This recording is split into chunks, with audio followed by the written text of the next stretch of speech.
How would you like to discover the ideal solution to your biggest problem? You're just moments away from doing that, so keep watching. The key to effective social media marketing is the exact same as the key to effective content marketing: providing value. Unfortunately, this is something that a huge number of businesses have absolutely no idea how to do, and that results in some very poorly managed social media.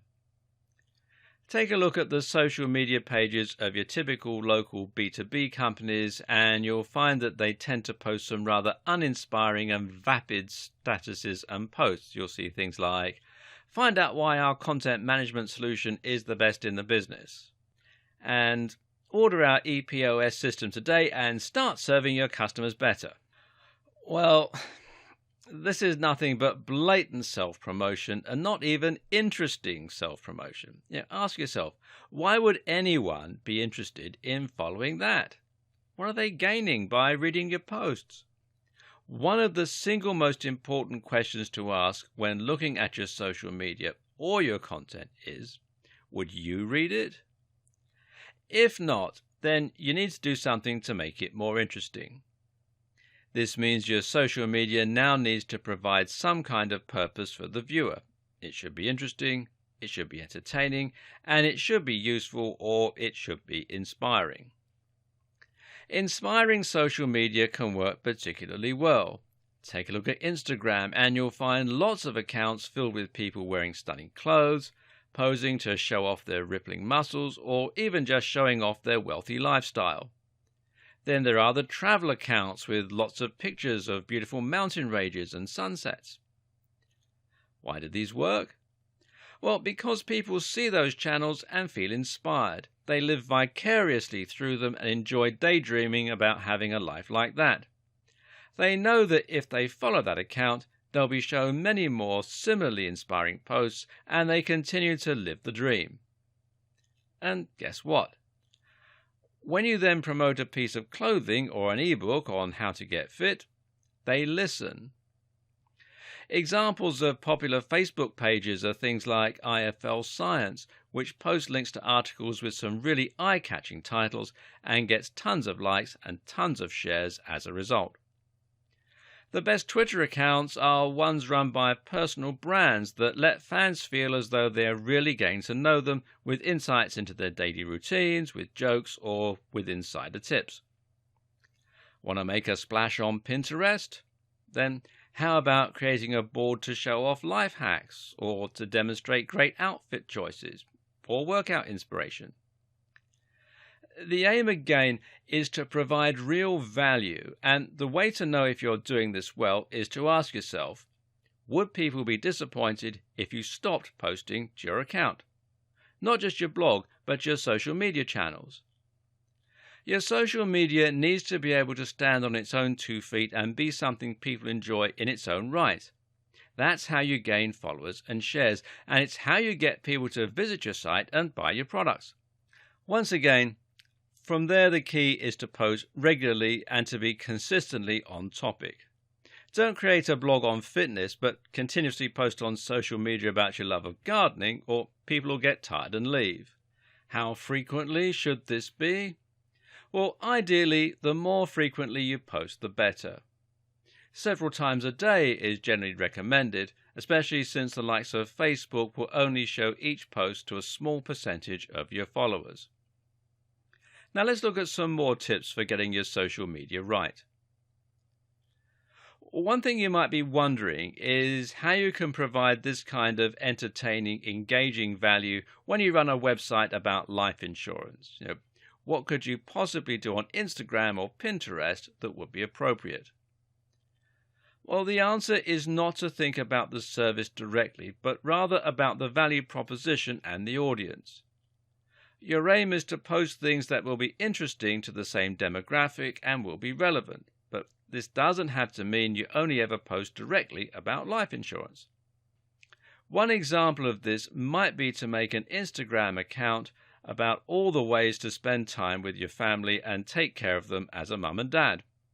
This has a very broad appeal, but it's also directly relevant to life insurance because, after all, life insurance is all about looking after your family once you're gone. People who want to be better mums and dads can follow your Instagram, which will be in the same spirit as your business. And once you have their ear, you can recommend life insurance policy X. Likewise, you could do something similar with a Pinterest account. How about making all this about ways to save money as a family?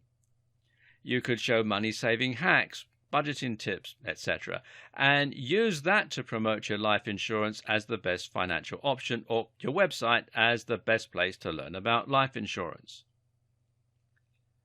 Another important tip is to think about your audience and who they are.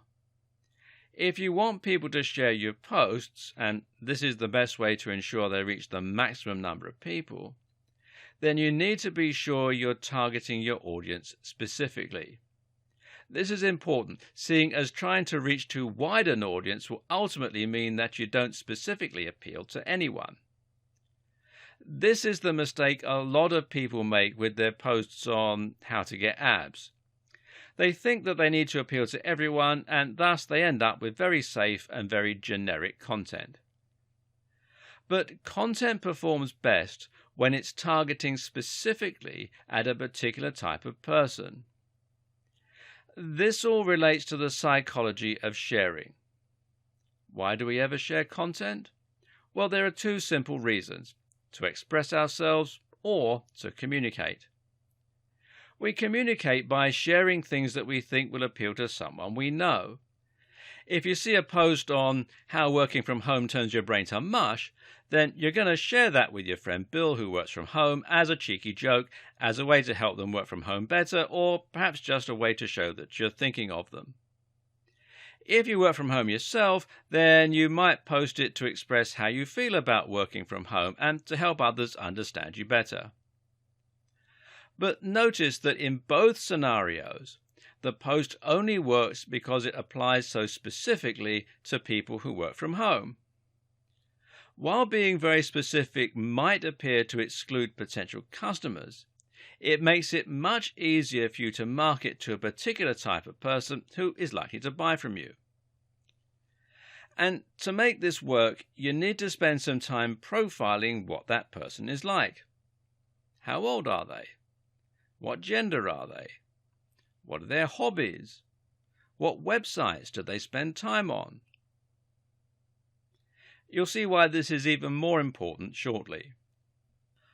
Once you've decided how you're going to provide value through sharing your blog posts or by posting images, you'll then need to make sure you have a strong brand that will have some good visibility and tie your social media channels neatly to your website. It's important that when someone sees a post from you, they know it's from the same website that they saw the other day. So make sure you have a good logo and use that as your profile picture or your cover image on each account. Likewise, use the same name wherever possible. Another tip is to integrate your social media and your website as closely as possible. It'll take a while to build up momentum on your social media, but one thing that you can do to help that along is to add social media buttons to your website so that people can check out your Facebook page directly from your website. Ideally, you'll gain new followers each time someone goes to your website. That way, they'll be more likely to see your future posts and share them, bringing in yet more visitors who can subsequently become followers. Also important is simply to ask people to follow you on social media. This is particularly effective in videos, so if you have a YouTube channel, then don't be shy to simply ask the people watching to follow you on Twitter and give them some good reasons to do so. Similarly, at the end of a blog post, why not just ask your readers to share the post with their friends using the handy sharing buttons that you provide? It's also a good idea to integrate your various different posts to save time and to ensure that you fill each channel with as much content as possible. For example, you can make it so that you post all your tweets on your Facebook page, or that each new YouTube video is automatically shared on Twitter. Don't forget that social media is still primarily a communication tool. One of the best ways to ensure people are engaged with you is to actually talk with them and to do something as simple as just following people or liking their pictures. If you've ever used Instagram, then you'll be familiar with how pleasing it is that someone has started following you, especially if they look like a professional brand. Likewise, it's great when they comment and say, "Nice pic." This will motivate you to check out their channel and, in many cases, to follow it. So just spend some time posting and, of course, be sure to actually respond to people. Running contests and surveying your audience can also be a very good way to increase engagement and to get a better idea of what your followers want to see from you. A good example of a contest is to award a follower with a free gift if you get over X number of likes. This can help you to build more shares and likes, as well as being a great way to thank your fans. Thanks for watching, and don't forget to click the link below in order to find out more.